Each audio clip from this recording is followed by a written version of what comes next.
Good morning students. Now we started our last topic of chapter 4. आवेशित चालकों के संयोजन से आवेशों का पुनर्वितरण तथा ऊर्जा हानि। आवेशित चालकों के संयोजन से सबसे पहली चीज हम बात करते हैं कि कोई भी अगर हम दो चालक लेते हैं और उन दो चालकों को परस्पर संयोजित करते हैं, परस्पर जोड़ते हैं, तो परस्पर जोड़ने से उनमें आवेशों का पुनर्वितरण होता है। लेकिन एक बहुत सीधा सा कॉन्सेप्ट है कि आवेशों का पुनर्वितरण कब होगा? जब विभव में अंतर होगा। अगर चालकों का विभव अलग अलग है, उनके मध्य विभव में अंतर है, तो ही आवेश उच्च विभव से निम्न विभव की ओर प्रवाहित होगा। अगर दोनों चालकों के आवेश समान हैं तो फिर आवेशों का पुनर्वितरण नहीं हो सकता। तो ये चीज हमारे माइंड में क्लियर होनी चाहिए कि जो हमारा टॉपिक है आवेशित चालकों के संयोजन से आवेशों का पुनर्वितरण, तो आवेशों का पुनर्वितरण तभी हो सकता है तब जब दोनों चालक असमान विभव पर हों, दोनों का विभव अलग अलग हो। आ रही मेरी बात समझ में? तो यहां पर हम ये कहते हैं कि अगर दो चालक हम लेते हैं, जैसे हमने दो चालक लिए, यहां पर एक चालक लिया मैंने A और एक चालक लिया मैंने B। ये चालक A है और ये चालक B है। A और B दो चालक हमने लिए। इस चालक की धारिता है C1, विभव है V1 और आवेश है Q1। इस चालक की धारिता है C2, विभव है V2 और आवेश है Q2। ये वो अवस्था है जब दोनों चालक बिना किसी संयोजन के रखे हुए हैं। अब जब ये बिना किसी संयोजन के रखे हुए हैं तो हम क्या लिखते हैं यहां पर? संयोजन से पूर्व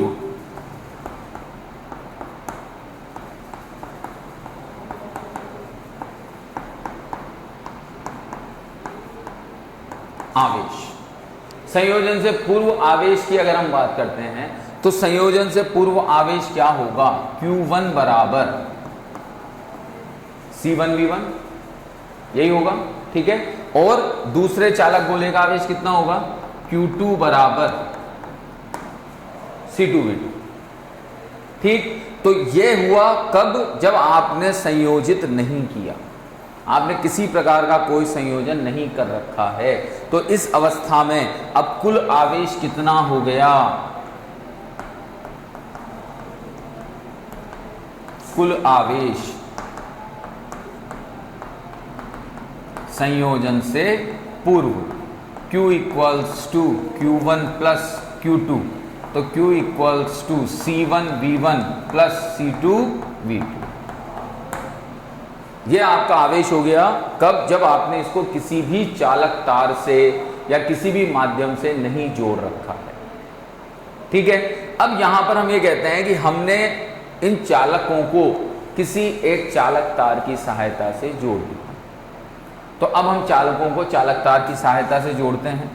तो यहां पर ये हमने एक चालक लिया, वापस वही चालक है A, और एक चालक लिया हमने B।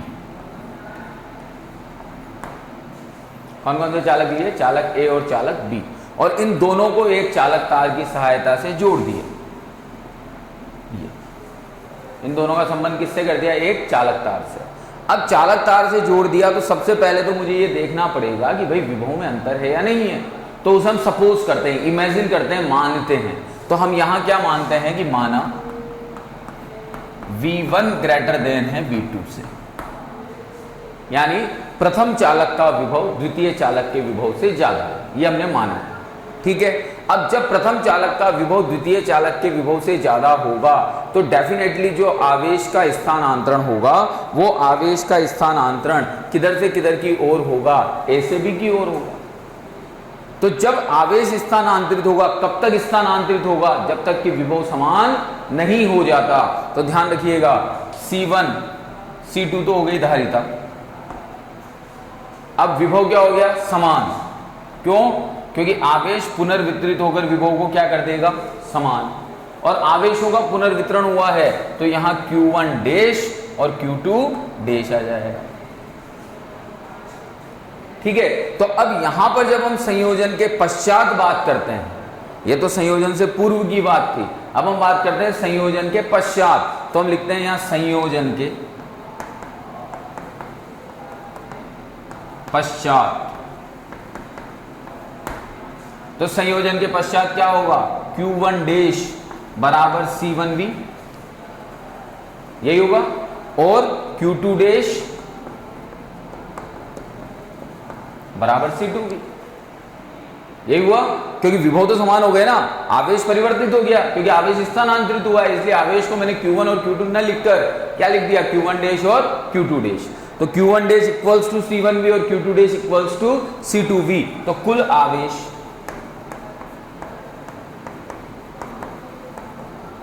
Q बराबर या Q डैश बराबर Q1 dash plus Q2 dash. तो ये क्या हो गया तुम्हारा C1V प्लस C2V, ये हो गई आपकी इक्वेशन 2। ओके, तो अभी तक हमने इस पूरे प्रक्रिया में क्या किया, हमने अभी तक इस प्रक्रिया में सिर्फ इतना सा किया कि मैंने दो चालक गोले लिए, एक चालक गोला मेरे पास में A था, एक चालक गोला मेरे पास में B था। चालक गोले A पर धारिता थी C1, विभव था V1, आवेश था Q1। चालक गोले B पर धारिता थी C2, विभव था V2, आवेश था Q2। जब मैंने इन्हें किसी भी चीज से संयोजित नहीं किया, किसी भी चालक की सहायता से इन्हें नहीं जोड़ा, तो उस अवस्था में जो आवेश की वैल्यू थी वो कितनी थी, Q1 की वैल्यू तो थी C1V1 और Q2 की वैल्यू थी C2V2। तो अब जब हमने संयोजन से पूर्व कुल आवेश की बात की तो दोनों आवेशों को जोड़ देंगे। जोड़ेंगे क्यों, क्योंकि आवेश एक अदिश राशि है और यह सामान्य बीजगणित के नियमों का पालन करता है, इसलिए हमने कुल आवेश निकाल दिया Q equals to Q1 plus Q2। तो यहाँ Q1 की वैल्यू आपने रख दी C1V1 प्लस C2V2। तो ये हो गया आपका संयोजन से पूर्व का कुल आवेश। अब हमने क्या किया, इन दोनों चालकों को किसी चालक तार की सहायता से जोड़ दिया। जब दोनों चालकों को चालक तार की सहायता से जोड़ा तो इस अवस्था में आवेशों का स्थानांतरण होना शुरू हुआ। आवेशों का स्थानांतरण कहां से कहां तक हुआ, उच्च विभव से निम्न विभव तक। जब उच्च विभव से निम्न विभव तक आवेश गया तो उस कंडीशन में धीरे धीरे विभव का मान क्या होता गया, चेंज होता गया, क्योंकि हम पढ़ चुके हैं कि आवेश देने पर विभव का लेवल बढ़ता है। तो एक स्थिति ऐसी आई जब इन दोनों का विभव तो हो गया समान और आवेश हो गया परिवर्तित, तो आवेश हो गया आपका Q1 डैश और Q2 डैश। तो अब हमने पुनः संयोजन के पश्चात आवेश निकाला। संयोजन के पश्चात आवेश कितना था, Q1 dash equals to C1V, क्योंकि विभव समान हो चुका है, और Q2 dash equals to C2V। दोनों का कुल आवेश निकाल दिया C1V प्लस C2V। यहां पे क्लियर, ओके। अब हम ये जानते हैं कि आवेश एक ऐसी राशि है जो संरक्षित रहती है। आवेश को ना तो आप नष्ट कर सकते हो ना ही उत्पन्न कर सकते, ये सिर्फ एक वस्तु से दूसरी वस्तु में स्थानांतरित हो सकता है। हमने चैप्टर 1 में भी पढ़ा है आवेश संरक्षण। तो यहां पर इसका मतलब ये हो गया कि यहां पर आवेश क्या रहेगा, संरक्षित। और आवेश संरक्षित होने का मतलब हो गया कि संयोजन से पूर्व का आवेश और संयोजन के पश्चात का आवेश आपस में बराबर होगा। तो अब मैं यहां पर आवेश संरक्षण का नियम लगाता हूं, ठीक है। तो यहां हम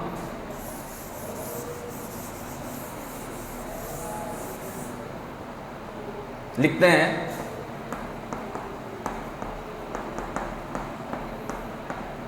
आवेश संरक्षण से क्या होगा, आवेश संरक्षण से संयोजन से पूर्व आवेश बराबर संयोजन के पश्चात आवेश। संयोजन के पूर्व आवेश कितना था, कुल C1V1 plus C2V2 equals to संयोजन के बाद कितना था, C1V प्लस C2V। यहां से चाहे तो हम V कॉमन ले सकते हैं, तो V कॉमन लिया तो C1 प्लस C2, ठीक है। तो अब यहां पर ये जो V आया है, अगर मैं इस V को उभयनिष्ठ विभव बोलूं तो सही है, उभयनिष्ठ विभव बोलूं तो सही है। क्यों बोलूं उभयनिष्ठ विभव, क्योंकि दोनों में समान है, और जो चीज दोनों में समान होती है उसे उभयनिष्ठ कहते हैं। आ रही है बात समझ में। तो यहां पर इसका मतलब ये हो गया कि जो ये V है ये उभयनिष्ठ विभव कहलाए। तो यहां से मैं V का मान निकाल लेता हूं, तो आपका ये हो गया उभयनिष्ठ विभव V बराबर।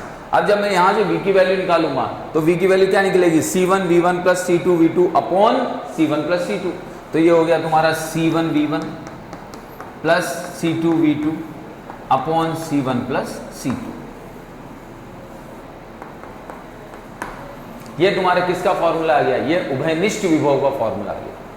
यानी आवेशों के स्थानांतरण के पश्चात जो यहां पर विभव आया दोनों चालक गोलों में, वो विभव कितना आया? C1 V1 plus C2 V2 upon C1 plus C2। तो ये उभयनिष्ठ विभव आ गया।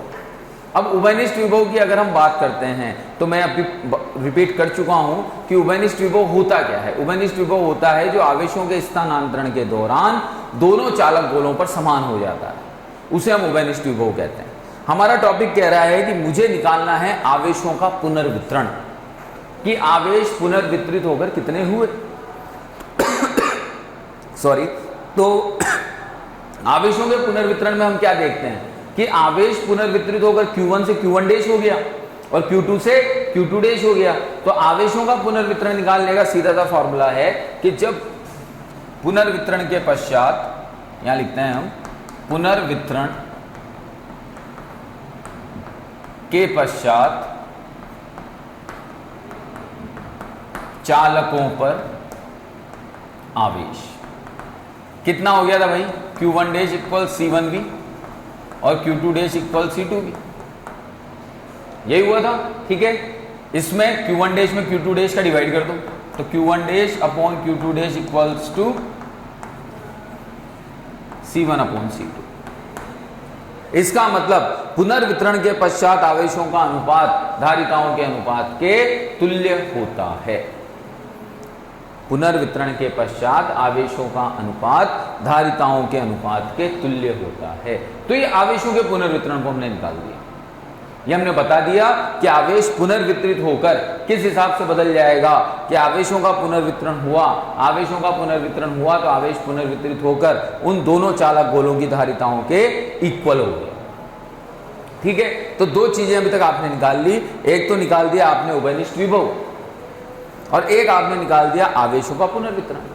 ठीक है, अब हम बात करते हैं विभव परिवर्तन की, कि भाई विभव कितना परिवर्तित हुआ। तीसरी चीज अब हम निकाल रहे हैं। देखिए, दो चीज निकाल चुके हो आप, एक तो उभयनिष्ठ विभव निकाल चुके हो, एक उभयनिष्ठ विभव निकाल चुके हो। अब हम निकालते हैं विभव परिवर्तन, क्योंकि विभव परिवर्तन से फिर हम आगे चलेंगे ऊर्जा हानि पे। तो विभव परिवर्तन कितना हुआ भाई? पहले विभव V1 था, बाद में V2 हुआ। हमने माना भी सही कि माना V1 ग्रेटर देन V2 है, यानी V1 से ज्यादा है, V1 ज्यादा है V2 से। अब थोड़ा सा इस चीज को ऐसे समझे हम कि जैसे मेरे पास में दो डिजिट है। दो डिजिट कैसे है कि 10, तीन डिजिट है, 3, 10, 9 और 8, 10, 9 और 8। मैं कहता हूं ये है V1 और ये है V2, यानी V1 greater than V2। Follow हो रहा है यहां से रूल। अब आवेश स्थानांतरित होना शुरू हुआ, कब तक होगा? जब तक कि दोनों चालक गोलों पर कितना विभव नहीं हो जाता, नो। ये उभयनिष्ठ विभव कहलाएगा। तो इसको मैं मान लेता हूं V। वापस समझिए, दो विभव है मेरे पास में, 10 और 8। एक V1 है, एक V2 है। मेरी कंडीशन के अकॉर्डिंग V1 ग्रेटर देन है V2 से। आवेश स्थानांतरित हुआ कब तक? जब तक कि उभयनिष्ठ विभव प्राप्त नहीं हो गया। और उभयनिष्ठ विभव कितना है? V, यानी 8, 9। तो कहने का मतलब ये हो गया आपका कि V1 बड़ा है V से और V बड़ा है V2 से। क्लियर हो रही है कंडीशन जो मैं कह रहा हूं? V1 बड़ा है V से और V बड़ा है V2 से, क्योंकि जो उभयनिष्ठ विभव का मान आएगा वो डेफिनेटली V2 से तो ज्यादा होगा ही सही। तो यहां पर हम लिखते हैं अतः V1 greater than V greater than V2। ये हमने यहां पर लिख दिया। ये कंडीशन आ गई हमारी कि भाई V1 greater than V greater than V2 हमारे पास में एक विभव की कंडीशन आ गई। अब मुझे विभव परिवर्तन देखना है। तो विभव परिवर्तन मैं कैसे निकालूंगा देखिएगा। तो विभव परिवर्तन निकालने के लिए हम सबसे पहले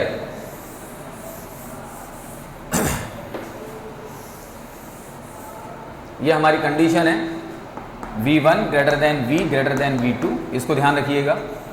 ठीक है, विभव परिवर्तन निकालते हैं हम प्रथम चालक का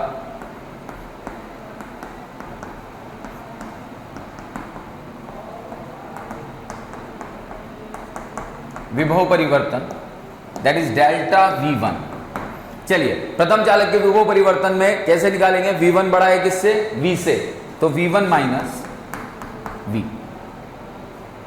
ओके, परिवर्तन हो गया, पहले इतना था अब इतना हो गया। ठीक, तो अब V1 माइनस V कौन सा विभव है? उभयनिष्ठ विभव।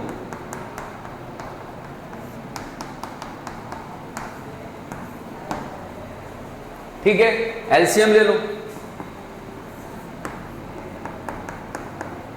एलसीएम कितना ले लिया तुमने? C1 plus C2। अब एलसीएम लिया तो पहले C1 से मल्टीप्लाई होगा ये, फिर C2 से मल्टीप्लाई होगा, माइनस अंदर जाएगा। ठीक है, तो C1 V1 से C1 V1 कैंसिल।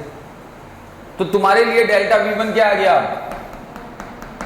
देखिएगा, इन दोनों में से C2 कॉमन ले रहा हूं मैं, तो C2 कॉमन लेते ही V1 minus V2 upon C1 plus C2, ये मेरा डेल्टा V1 आ गया। यानी प्रथम चालक के विभव में कितना परिवर्तन हुआ? इतना। अब द्वितीय चालक का विभव परिवर्तन देखते हैं।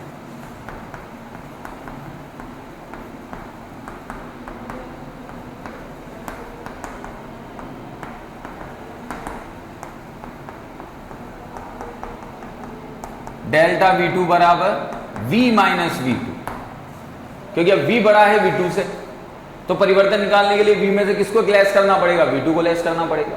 तो जब आप V में से V2 को लेस करेंगे तो आप डेल्टा V2 इक्वल्स क्या लिखेंगे? V minus V2। तो V माइनस V2 जब आप लिखेंगे तो V माइनस V2 की वैल्यू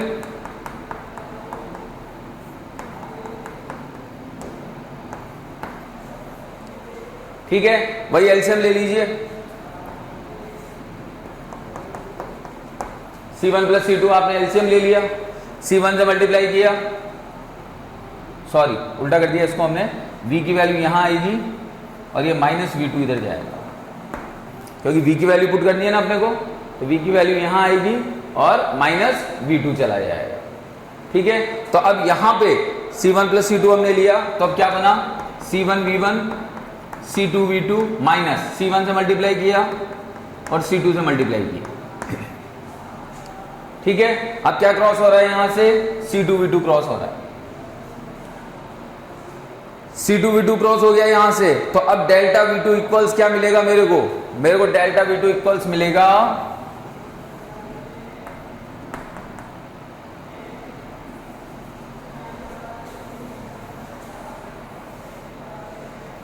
डेल्टा V2 इक्वल्स मिलेगा मेरे को, देखिएगा C1 कॉमन ले लेते हैं, तो V1 minus V2 upon C1 plus C2, ये मेरा डेल्टा V2 आ गया, यानी द्वितीय चालक के कारण विभव परिवर्तन। और ये किसके कारण था? प्रथम चालक के कारण विभव परिवर्तन। तो अब इन विभव परिवर्तनों का अनुपात निकाल लेते हैं। तो अतः delta V1 upon delta V2 equals to delta V1 कितना? C2 और डेल्टा V1 कितना? C1। ठीक, ये कैंसिल, ये कैंसिल, तो delta V1 by delta V2 equals to C2 by C1। ये तीसरा रिलेशन हमने निकाल दिया इसी डेरिवेशन के अंदर कि जो विभव परिवर्तनों का अनुपात होगा वो धारिताओं के व्युत्क्रम के बराबर होगा।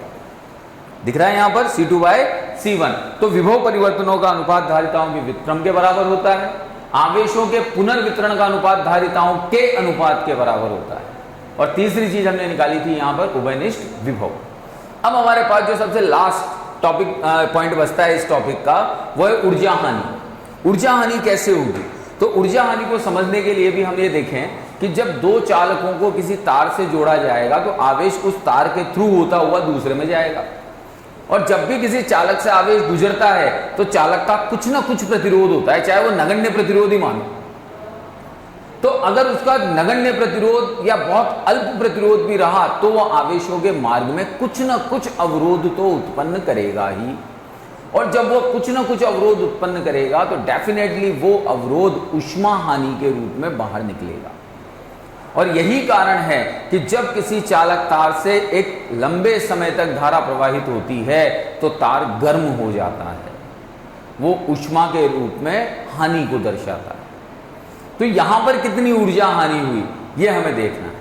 ठीक है। तो अब हम जो निकालने जा रहे हैं वो है कि जब आपने चालक गोले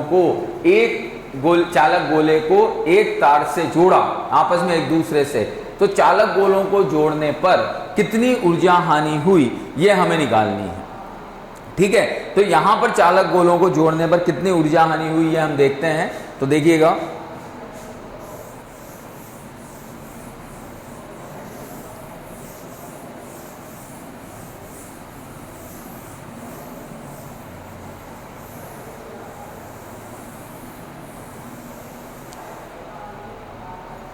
अब हम निकाल रहे हैं ऊर्जा हानि।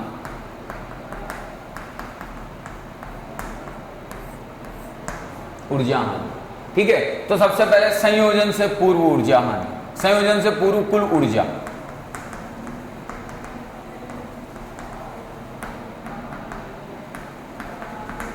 तो संयोजन से पूर्व कुल ऊर्जा U बराबर, या U1 ले लो इसको, U1 बराबर, U रहने दो, U बराबर 1/2 C1V1 square plus 1/2 C2V2 square.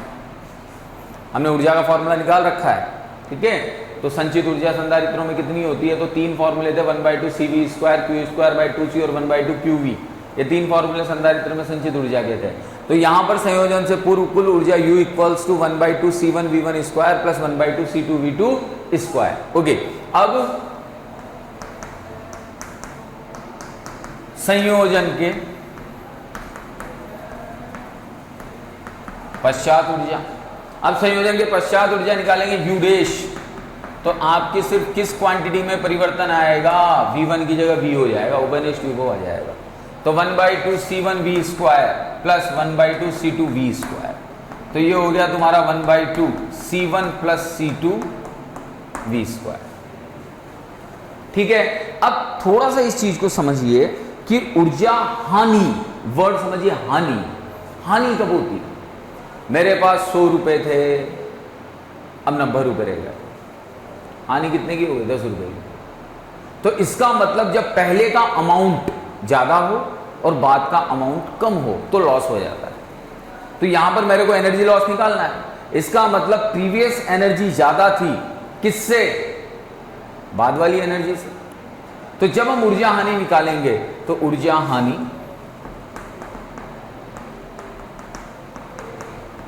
Delta U बराबर U माइनस U डैश, पहले की ऊर्जा उसमें से किसको घटा देंगे, बाद वाली ऊर्जा।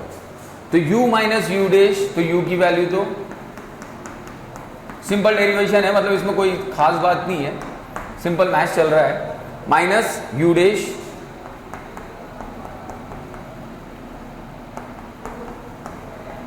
अब देखिए ये V क्या है, उभयनिष्ठ विभव, और उभयनिष्ठ विभव का मान मेरे पास में है C1V1 plus C2V2 upon C1 plus C2।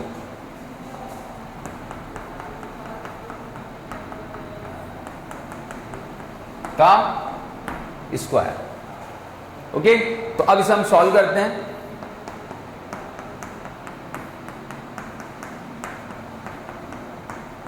Minus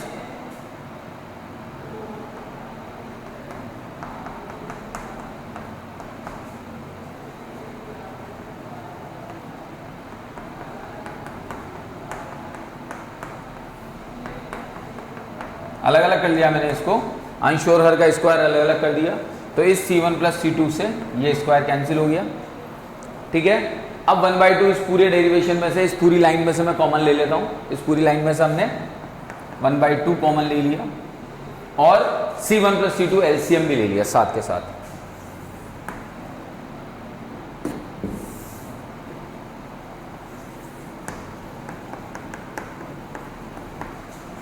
ये C1 प्लस C2 मैंने एलसीएम भी ले लिया और 1/2 मैंने पूरे में से बाहर भी निकाल लिया। अब जब मैं C1 प्लस C2 एलसीएम लूंगा, समझिएगा ध्यान से, तो C1 पहले किससे मल्टीप्लाई होगा, इन दोनों टर्म से।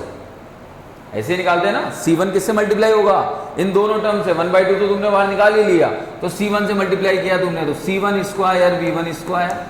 अब इससे मल्टीप्लाई करोगे तो C1 C2 V2 स्क्वायर।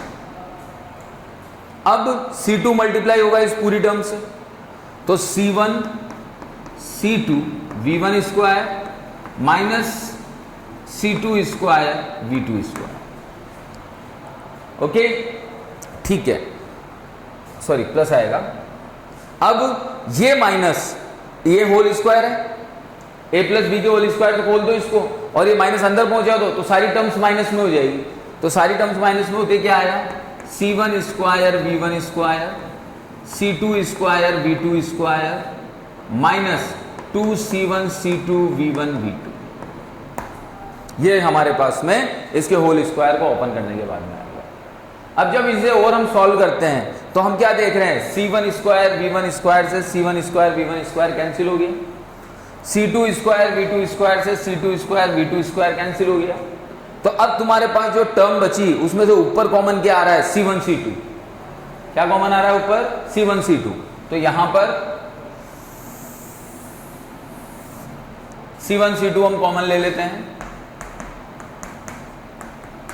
और नीचे क्या चल रहा है तुम्हारा, c1 प्लस c2। ठीक है, इसके होल स्क्वायर जब हमने कॉमन लिया तो अंदर क्या बचा, v1 square v2 square minus 2v1 v2। ठीक है, इसे हम और सॉल्व करते हैं, तो और सॉल्व किया इसको हमने, तो 1/2 c1 c2 c1 plus c2, और ये हो गया तुम्हारा v1 माइनस v2 का होल स्क्वायर। ये हुआ। ठीक है, तो ये तुम्हारी क्या आ गई, ऊर्जा हानि। ये आ गई तुम्हारी ऊर्जा हानि। तो ऊर्जा हानि डेल्टा यू इक्वल्स टू अब हमारे पास में आ गई 1/2 c1 c2 upon c1 plus c2 v1 minus v2 का होल स्क्वायर। अब थोड़ा सा ये चीज समझने की है, जैसे मैंने बताया था आपको कि ऊर्जा हानि क्यों हो रही है। ऊर्जा हानि हो रही है क्योंकि आवेश एक चालक से दूसरे चालक में जा रहा है, इसलिए ऊर्जा की हानि हो रही है। अगर आवेश जाएगा ही नहीं तो ऊर्जा की हानि क्यों होगी। और आवेश कब नहीं जाएगा, जब विभव समान हो जाएगा। तो अब देखिएगा इस चीज को भी कि यदि